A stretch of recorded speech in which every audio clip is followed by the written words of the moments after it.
지난주까지 4계명까지 보았습니다. 1계명에서부터 4계명까지는 하나님을 어떻게 사랑할 것인가, 5계명부터 10번째 계명까지는 이제 우리 이웃을 어떻게 사랑할 것인가 하는 구체적인 방법을 하나님께서 계명으로 말씀하셨습니다. 그래서 오늘은 이제 5번째 계명으로 들어가게 될 텐데요. 우선 지난주에 봤던 2, 3, 4계명 잠깐 점검해 봅시다. 2계명, 하나님의, 그러니까 형상을 만들지 말라는 말씀은 하나님의 형상을 만들지 말라는 말씀이다. 물론 다른 우상도 마찬가지입니다. 그것들을 섬기지 말라. 왜 형상을 만들지도 말고 섬기지도 말라고 하실까? 우리 하나님께서는 말씀으로 우리를 가르치시고 이끄시는 하나님이시다. 그래서 당신의 모습 자체를 모세에게도 백성들에게도 보여주지 않으셨다. 오직 말씀을 통하여서 당신의 뜻을 알려주시고 그 뜻대로 살아서 이 세상을 변화시켜 가기를 하나님은 원하시기 때문에 형상을 만들지 못하게 하셨다. 형상을 만들게 되면 사람들은 끊임없이 그 형상을 자기 입맛대로 조정하려고 그러고 자기 이익을 위해서 이용하려고 하게 되어 있다. 그래서 형상을 만들지 못하도록 그렇게 하셨다라는 말씀을 지난주에 드렸습니다. 자, 세 번째 계명은 하나님의 이름을 망령되이 일컫지 말라. 즉 하나님의 이름을 함부로 자기 이익을 위해서 하나님의 이름을 이용하지 말라. 하나님의 이름뿐만 아니라 예수님 이름, 교회의 이름도 자기 이름을 이익을 위해서 자기 마음대로 자기 감정대로 이용해 먹지 말라 하는 말씀이었습니다. 네 번째 계명은 안식일을 기억하여 거룩하게 지키라라는 말씀이었죠. 그것은 천지를 창조하신 하나님의 창조주 되심을 인정하는 일이다. 그래서 하나님께서 천지를 창조하셨다는 것을 인정한다면 우리도 안식일을 거룩하게 지켜야 될 것이다. 그런데 동시에 하나님께서는 너나 내 아내나 내 남종이나 내 아들이나 딸이나 남종이나 여종이나 또 가축이나 또 너의 문 안에 유하는 개까지도 다 아무 일도 하지 못하게 하라. 그것은 결국은 하나님께서 창조하신 생명력을 지켜나갈 수 있도록 하기 위하여서, 생명을 생명답게 유지하도록 하기 위하여서 이렇게 휴식을 가지라, 쉬라 라고 하나님께서 말씀하셨고, 우리는 이제 안식일이 아니라 주일을 지키게 되는데, 그것은 하나님께서 안식일을 제정하신 취지는 충분히 100%다 받아들이면서 예수님의 부활을 기념하고 부활의 소망을 더해서 우리는 안식일이 아니라 그 다음날 주일을 지킨다라는 것을 지난주에 말씀드렸습니다. 자, 이제 오늘 5계명부터 10계명까지입니다. 어, 6가지 계명이니까 좀 짧게 제가 핵심 요지를 말씀드리도록 하겠습니다.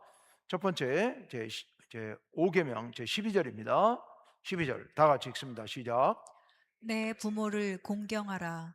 그리하면 내 하나님 여호와가 내게 준 땅에서 내 생명이 길리라. 아멘.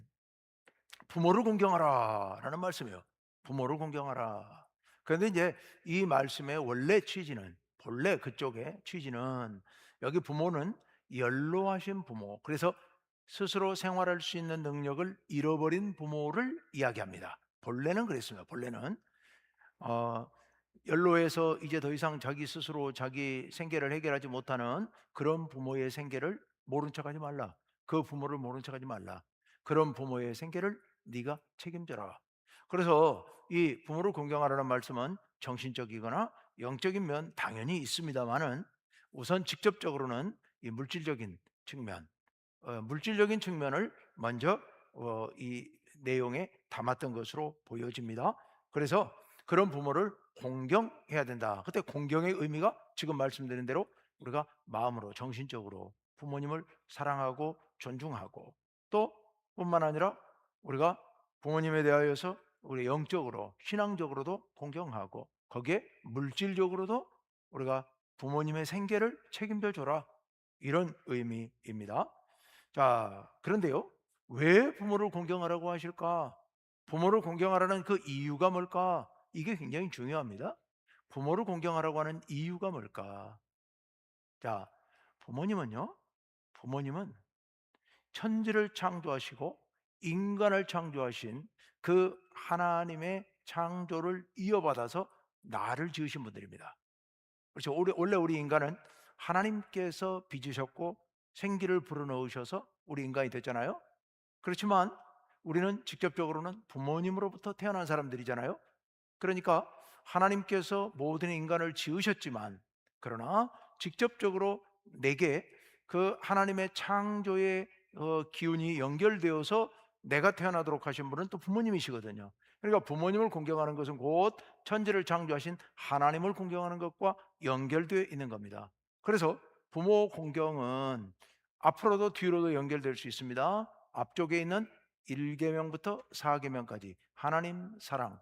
자, 10계명에서 부모 공경은, 즉 5계명은 앞에 있는 4계명까지 있는 하나님 공경, 하나님 사랑의 의미와 연결되어 있고요. 동시에 부모도 또한 사람이기 때문에 우리가 부모를 공경한다 하는 것은 우리의 이웃, 즉 5계명, 6계명부터 10계명까지 쭉 나와 있는 이웃을 공경하는 것과 또 맥이 다 있습니다. 그래서 이 5계명은 앞에 4계명과 뒤에 6가지 5가지 계명을 연결하는 연결고리 역할을 하고 있다라고도 생각할 수 있습니다.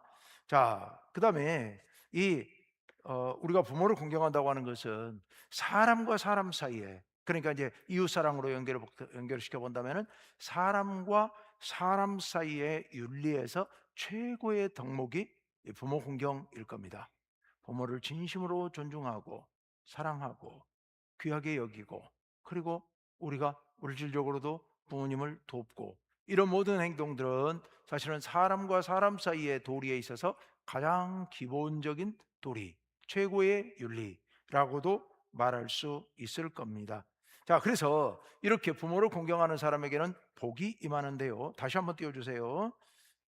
예.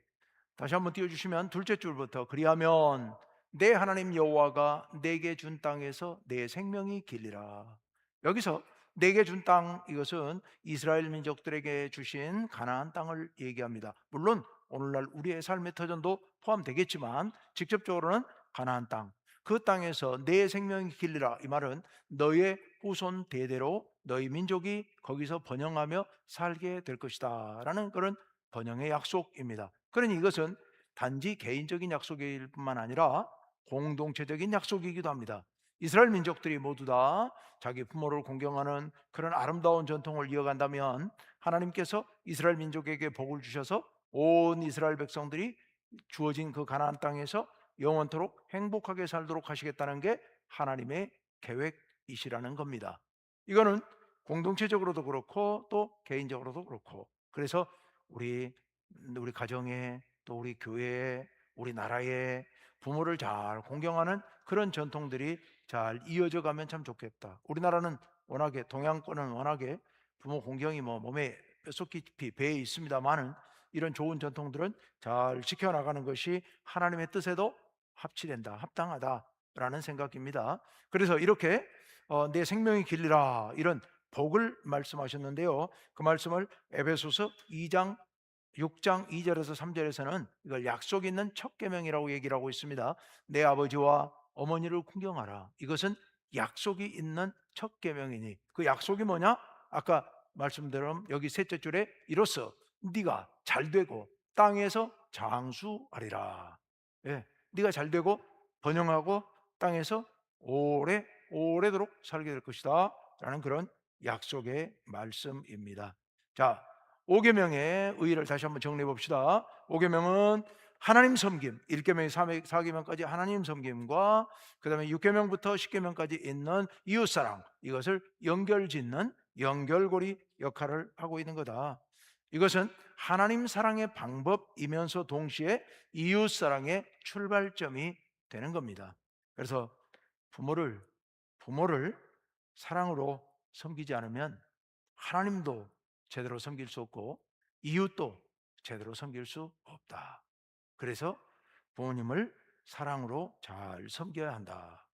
그리고 하나 더 나아가서 이 부모 사랑의, 부모 공경의 이 계명은 따뜻한 공동체 정신이 이 안에 담겨 있다라는 것을 기억할 필요가 있겠습니다. 그래서 앞선 세대의 좋은 경험들이 후대들에게 잘 전해지고, 그래서 따뜻하게 윗세대와 아랫세대가 서로 사랑으로 하나 되는 그런 연결고리 역할을 하는 것, 이게 부모 공경이다.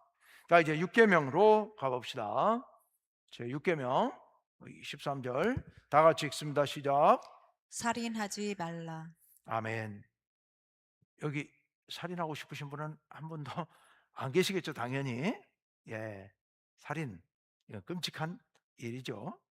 예, 살인이라고 하는 것은요, 이거 불법적인 살인을 말하는 겁니다. 살인하지 말라, 금지하는 살인은 불법적인 살인. 그래서 공동체 안에 있는 구성원들을 불법적으로 죽이는 것, 이거 금지하는 그런 명령입니다. 여기서 이스라엘 사람들은 전통적으로 제외되는 게 있다. 이 계명에 예외가 있다. 예외가. 그 예외가 어떤 경우냐?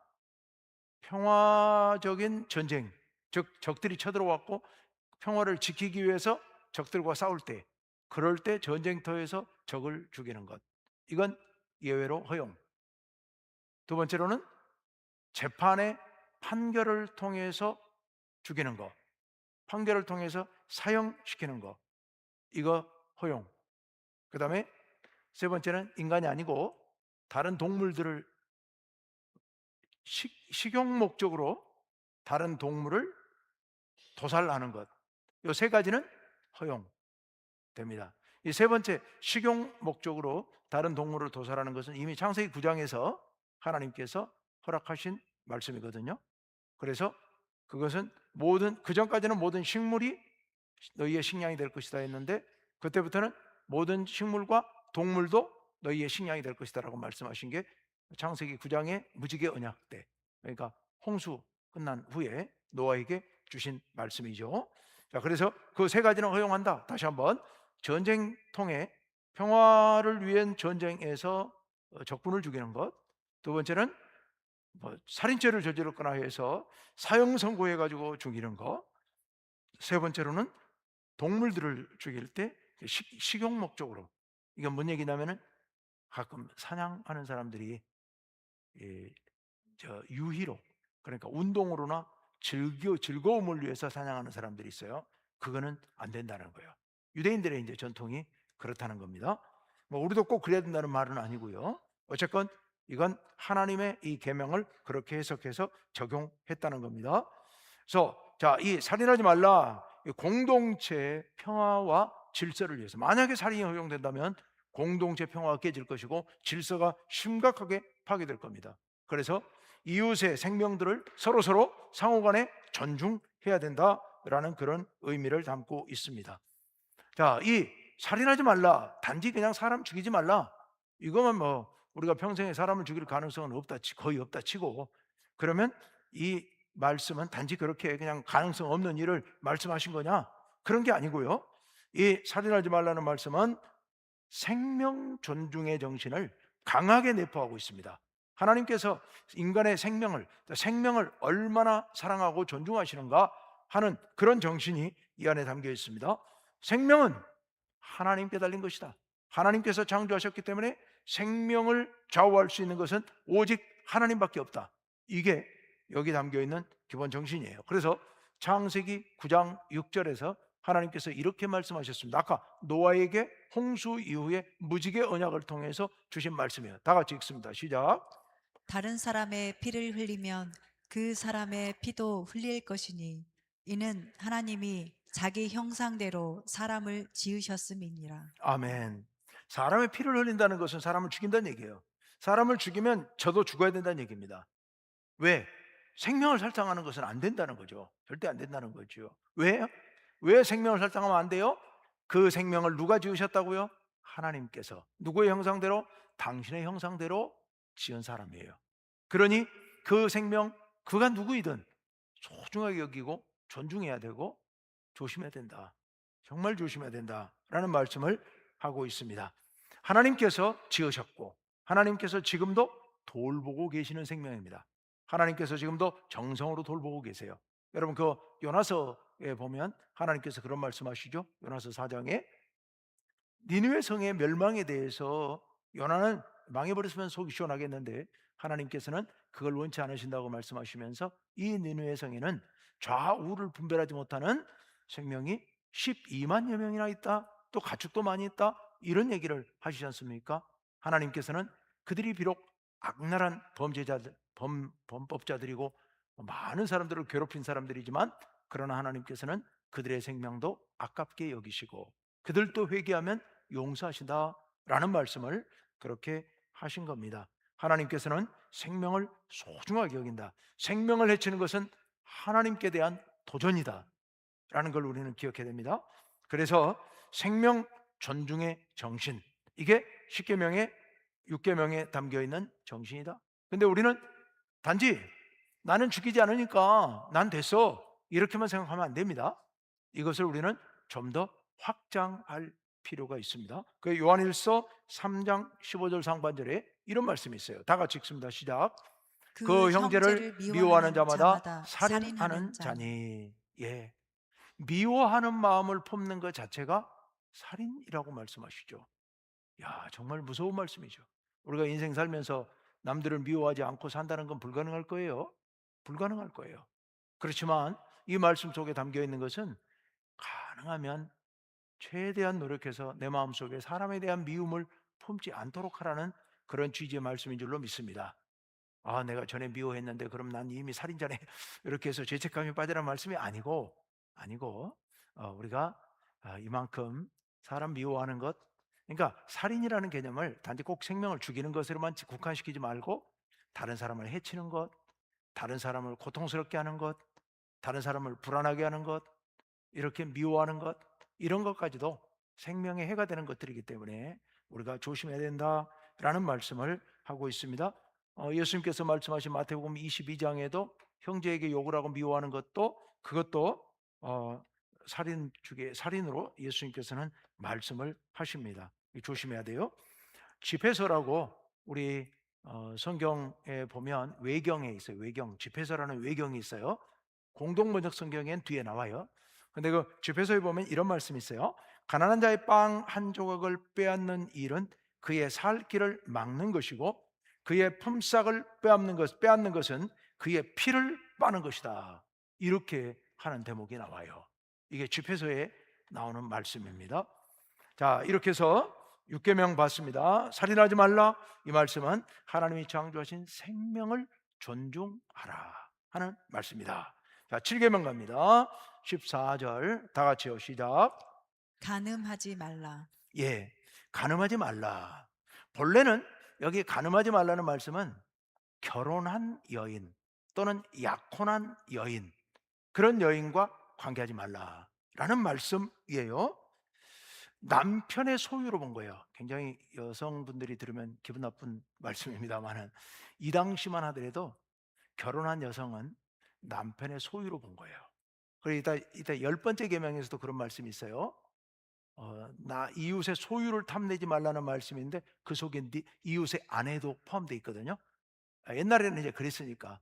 어쨌건 남편의 소유권을 보호하자는 측면에서 그렇게 처음에는 그런 얘기가 있었을 것으로 추측합니다.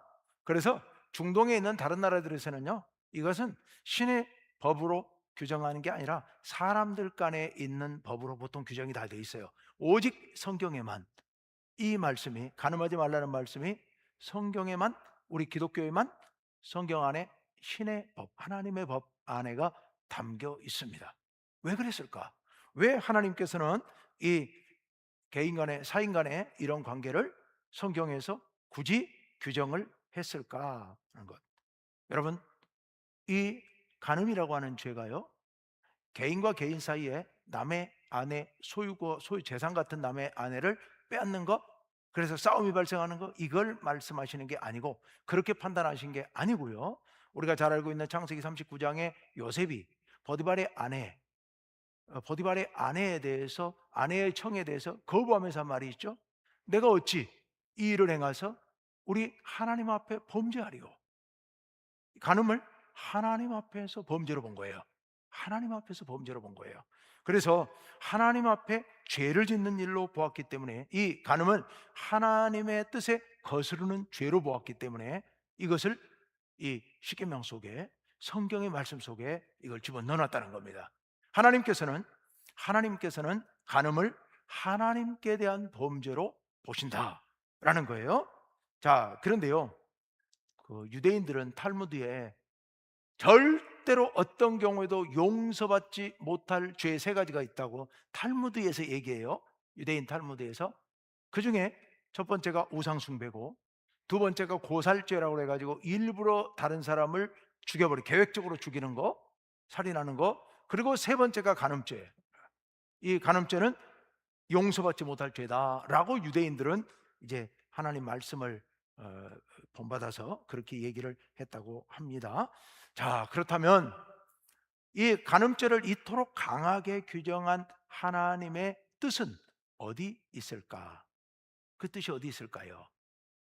바로 가정을 소중히 여기시는 하나님의 마음입니다. 우리들의 가정을 하나님께서는 아주 소중하게, 특별히 소중하게 여기신다는 겁니다. 그래서 이 간음이라고 하는 게 가정을 깨뜨릴 수 있는 것이기 때문에, 그래서 하나님께서는 이토록 강하게 이 간음을 금하고 계시다는 거지요. 자, 가정은 우리 하나님께서 창조하신 공동체예요. 하나님께서는 삼위일체 하나님, 그 삼위일체 공동체를 본받아서 우리 인간들이 아름다운 사랑의 공동체를 이루고 살기를 바라십니다. 그리고 그 아름다운 사랑의 공동체, 이 공동체를 통하여 온 세상에 하나님의 뜻이 이루어지기를, 그래서 서로 사랑하고 존중하고 높이며 그렇게 살기를 바라시는데, 그런 일을 이루는 데 있어서 가장 모범적이고 기초적인 공동체가 가정 공동체라고 하는 겁니다. 가정 공동체 안에서 서로 사랑하고 서로 존중하고 서로 높이고 서로를 위해서 희생하고 이렇게 아름답게 살아가는 그런 가정 공동체를 통해서 하나님께서는 당신의 뜻을 이 땅에 이루시기를 바라시는 거예요. 그렇기 때문에 이 가정 공동체를 유독 하나님 귀하게 여기시는 겁니다. 그래서 아름다운 가정을 이루어서 서로 행복을 얻고, 그리고 하나님의 뜻을 이루기를 하나님 바라신다. 그래서 간음하지 말라, 이 말씀 속에는 어떤 하나님의 뜻이 담겨 있다? 우리 가정 공동체를 사랑하시고 지키시려고 하는 하나님의 그 각별한 마음이 이 안에 담겨 있다는 것, 이거 우리가 기억해야 될 것이고요. 오늘날은 성적으로 사실 굉장히 문란한 세상이 되었는데, 특별히 우리는 이 가정을 얼마나 소중히 여겨야 될 것인가, 이거 우리가 다시 한번 깊이 새겨야 될 대목입니다. 자, 여덟 번째 계명으로 갑니다. 자, 8계명 15절 다 같이 읽습니다. 시작. 도둑질하지 말라. 예, 도둑질하지 말라. 도둑질하지 말라. 이 본래 도둑질, 원래 이제 도둑질이라는 단어는 가나브라는 히브리어로 되어 있는데요. 이 도둑질, 이게요, 뭘 도둑질하는 거였을까요? 애시당초에 사람 도둑질이었대요. 유괴.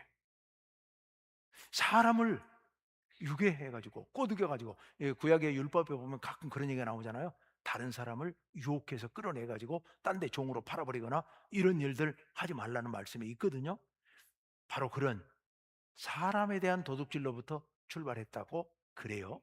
하나님께서는 그 당시 사람들의 중동에서 이제 그런 사람에 대한 유괴에 대해서 경각심을 갖고 그 금하고 뭐 이렇게 했었는데요. 하나님께서는 이것을 모든 도둑질로 확장하셔서 이제 사람뿐만 아니라 타인의 재물들까지도 도둑질을 금하는 말씀으로 확장해서 오늘 말씀해주고 계시는 겁니다. 자, 남의 재물 그거 탐내지 말고 도둑질하지 말라. 탐내지 말라는 얘기는 10절에 있고 열 번째 계명에 있고, 여기 도둑질하지 말라, 훔쳐가지 말라 하는 말씀입니다. 왜 하나님께서 이 도둑질을 하지 말라고 그럴까요? 물론 남의 물건을 훔쳐가면 분쟁이 생길 것이고 남은 재물을 잃어버리게 될 것이고, 이제 그러니까 그러신 거겠죠. 그렇지만요, 본질적으로 여러분, 이 도둑질을 금하는 말씀 속에는 굉장히 중요한 하나님의 뜻이 담겨 있습니다. 모든 재물은 본원적으로, 근원적으로 하나님의 것이라는 거예요. 우리가 갖고 있는 모든 재물은 다 본래 하나님 것이었다는 겁니다. 그런데 그 하나님께서 우리가 살아가는데 필요한 만큼 살아가는데 편리하게 행복하게 살라고 우리들에게 일정한 몫을 나누어 주셨다는 겁니다. 그래서 우리의 재물은요, 하나님께서 우리에게 잘 사용하고 행복하게 살라고 나누어 주신 것이고, 다 쓰고 남은 것은 죽을 때 하나님 앞에 다 돌려놓고 죽으라고. 뭐 죽을 때 못 가져가는 거니까. 그렇게 하나님께서 주신 거라는 거죠. 그래서 모든 재물은 근본적으로 하나님의 것이다. 하나님께서 맡겨주신 것이다. 근데 내가 그거를 남에게 맡겨주신 것을, 하나님이 남에게 맡겨주신 것을 내가 훔쳐간다? 이거는 하나님께 대한 도전인 거예요. 도둑질은요, 하나님께 대한 도전이라는 거예요. 하나님의 재물에 대한 도전이에요. 그래서 우리는 남의 손에 있는 물건도 내 것으로 삼지 말아야 될 뿐만 아니라, 한 발 더 나가서 세상 어떤 재물이든 재물에 대해서 기본적으로 탐심을 갖는 것, 집착하는 것, 재물에 집착하는 것, 이것도 역시 하지 말아야 된다는 겁니다. 왜? 하나님께서 우리들에게 필요한 만큼 주셔요. 그러니까 그 필요에 따라서 그만큼 사용하면 살면 되는 거예요. 물론 그래서 일하지 말고 놀고 그냥 하나님이 준 대로 먹고 살아라, 이런 뜻 전혀 아니에요. 그런 뜻 아니고, 우리는 하나님께서 힘 주셨어요. 그 힘에 따라 열심히 일하면 그 일의 대가로 하나님께서 주시는 거예요. 그러니까 우리는 최선을 다해 열심히 일하고 그 대가를 가지고 사는 거예요.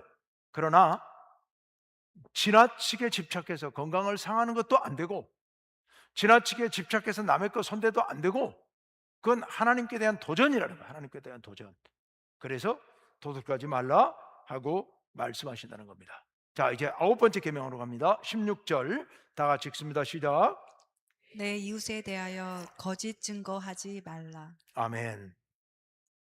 거짓 증거한다. 여기 증거는 증언이라는 말입니다.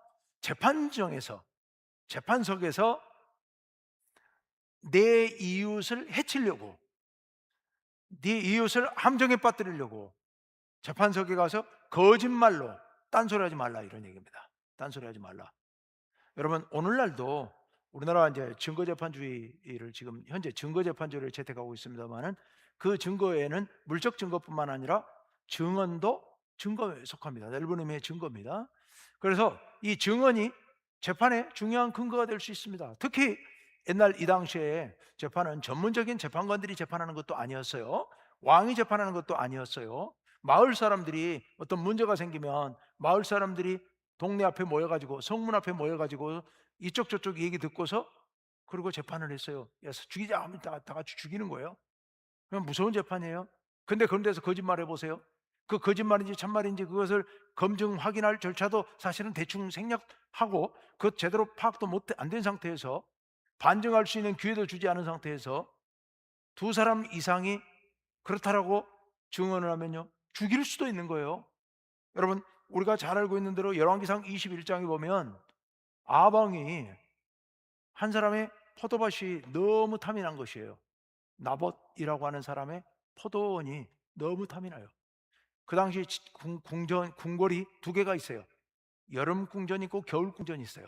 근데 이 겨울 궁전, 겨울에 추울 때가 있는 겨울 궁전 앞에 그 채소밭이, 그 포도밭이 있어요. 그래서 왕이 나봇이라는 사람을 찾아가 가지고 그 땅 나한테 주라 그래요. 공짜로 주라는 게 아니고, 나 값을 쳐줄 테니까, 원하면 내가 다른 포도밭을 내가 만들어 사줄 테니까, 그러니까 그 땅은 날 주라, 나 채소밭 해야 되겠다, 날 주라 라고 얘기를 하는 거예요. 근데 나봇이 안 주죠. 왜 안 줘요? 욕심나서 안 준 게 아니에요. 이 땅은 하나님께서 조상들에게 주셨고 조상 대대로 물려받은 땅이라는 거예요. 즉, 이 땅은 하나님께서 내게 주신 땅이기 때문에 나는 누구에게 팔 권리가 없다는 거예요. 그래서 못 팔겠다는 거예요. 그래서 이 아합이 와가지고 집에 들어가서 밥도 안 먹고 벽 보고 들어 누워 있잖아요. 그러니까 그 악한 아내 이세벨이 이 아합에게 가서 뭔 일이냐 물었더니 자초지종 얘기하니까, 무슨 걱정을 하고 있냐, 당신 왕 맞냐? 내가 해결해 주겠다라고 하고서 비밀리에 그 동네 나봇이 있는 그 성의 유지들에게 편지를 보내잖아요. 편지를 보내가지고 그 나봇 죽여라, 이리이리 해서 죽이라 해서 그 편지 내용대로 불량배 두 사람을 매수해가지고 성에 있는 사람들이 거짓말을 시키잖아요. 뭐라고 거짓말을 시키냐면은 이 나봇이라는 사람이 하나님을 모독하고 왕을 모독하는 소리를 내가 들었다 하고 두 명이 증언을 해요. 재판이 붙었는데요. 그 두 명이 와서 증언하니까 그래 그럼 사실이네 죽여. 그래가 죽였다. 죽여 없애버리잖아요. 돌로 쳐 죽이고 그리고서 그 땅 차지해 버리잖아요. 아합 왕이. 하나님께서 아합을 심하게 호되게 책망하시면서 그 부부가 다 나중에 제명에 못 살고 죽게 되고 비참하게 죽게 된다는 것을 예언하고 실제 그렇게 진행이 되죠. 여러분, 이 거짓 증거라고 하는 게 무서운 일이었으면 당시에, 물론 지금도 마찬가지고 하지 말라는 겁니다. 고의로 다른 사람 해치기 위해서 거짓말 지어내지 말라는 얘기입니다.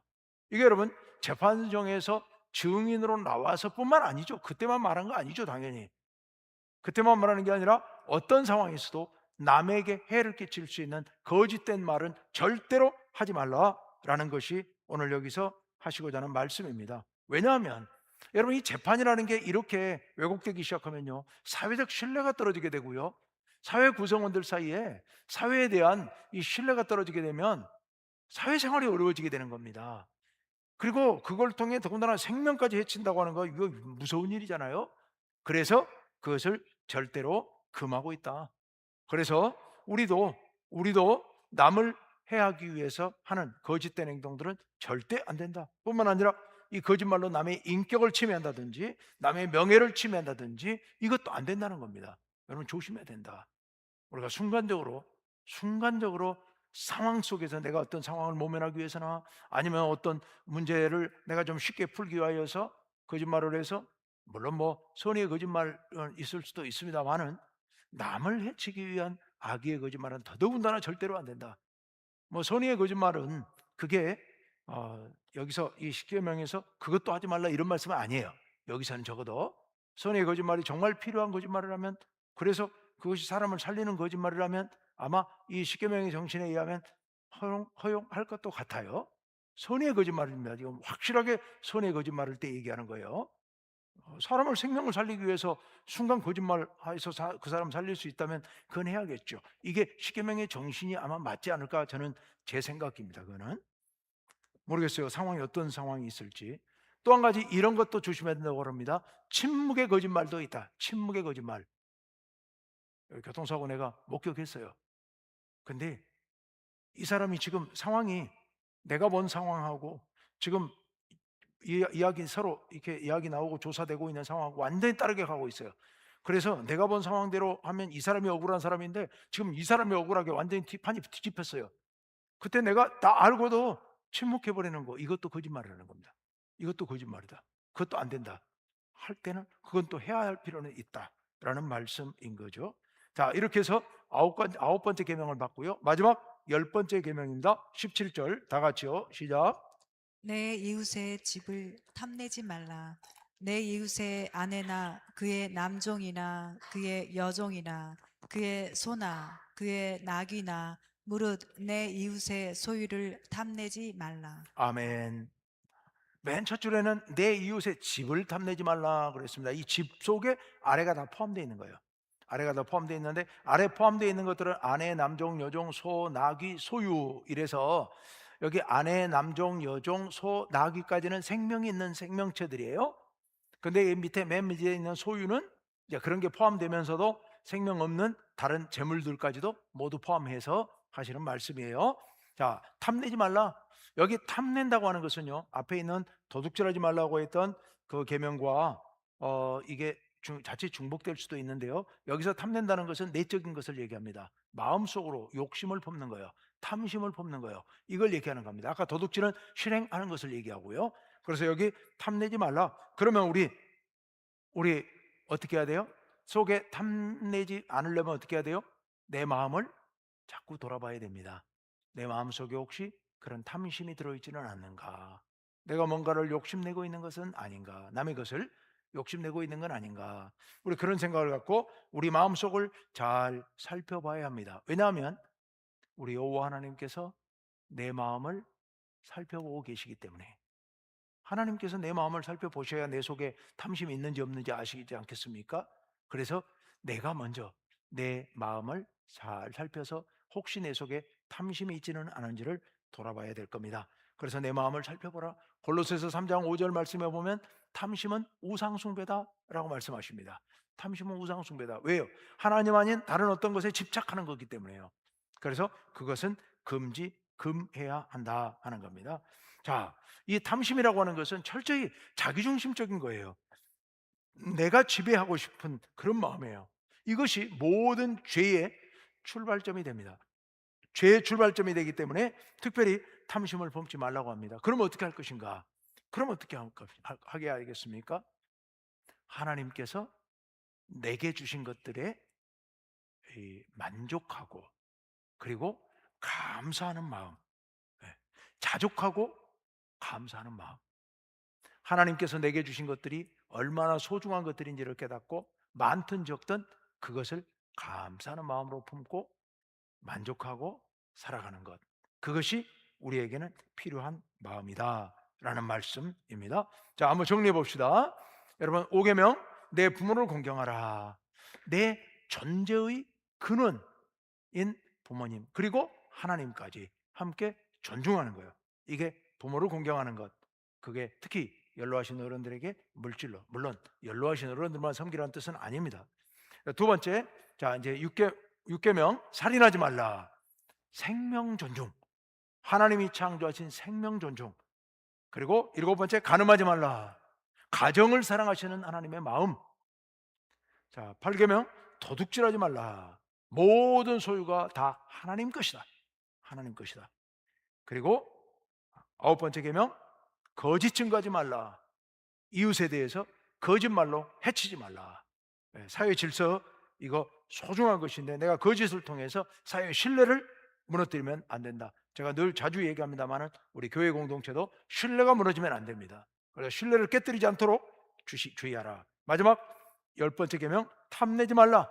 내 마음속에 들어있는 탐심이 자라지 못하도록 우리는 끊임없이 나를 살피고 이 탐심을 절제하고 자족하고 감사하는 마음으로 살라. 이런 말씀들입니다. 한꺼번에 여러 가지를 봤기 때문에 여러분이 다 기억할 수 있을지 모르겠습니다만은 기본적인 정신, 이걸 명심하시면서 그렇게 살아가시면 좋겠습니다. 우리는 이웃을 볼 때 또 하나님을 생각하고 하나님의 뜻을 생각하고요. 그래서 이웃을 사랑하고 하나님 없이는, 하나님 사랑하는 것 없이는 이웃을 사랑할 수 없고 이웃 사랑 없이는 하나님을 사랑할 수 없습니다. 10계명의 1계명부터 4계명까지 하나님 사랑, 그리고 5계명부터 10번째 계명까지는 이웃 사랑. 이 둘이 함께 조화를 이루어야 하나님의 뜻을 온전히 이룰 수 있다라는 것을 우리 더 깊이 기억하시고 우리 함께 이 말씀 붙들고 기도하기를 원합니다. 제가 기도하고 여러분 자유롭게 기도하고 마치도록 하겠습니다. 기도합시다. 하나님 아버지, 오늘 10계명의 5번째부터 10번째 계명까지를 짧은 시간 함께 보았습니다.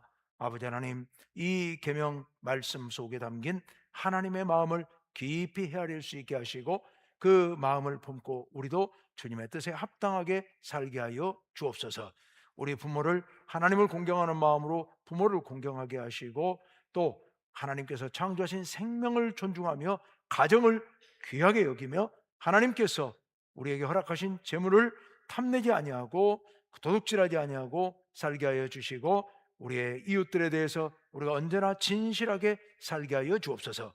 우리에게 주신 것들을 자족하며 감사하는 마음을 갖도록 우리 마음을 다스려 주옵소서. 주여, 우리가 온 마음을 다하여 하나님을 사랑하며 또한 이웃을 사랑하여 하나님의 뜻을 널리 깊이 이루어드리는 우리의 삶이 되게 하여 주옵소서. 이 밤에 나와 주님께 간절히 기도하는 주의 자녀들의 기도를 다 들으시고 하나님의 충만한 은혜로 채워 주옵소서. 감사하고 예수님 이름으로 기도하옵나이다. 아멘.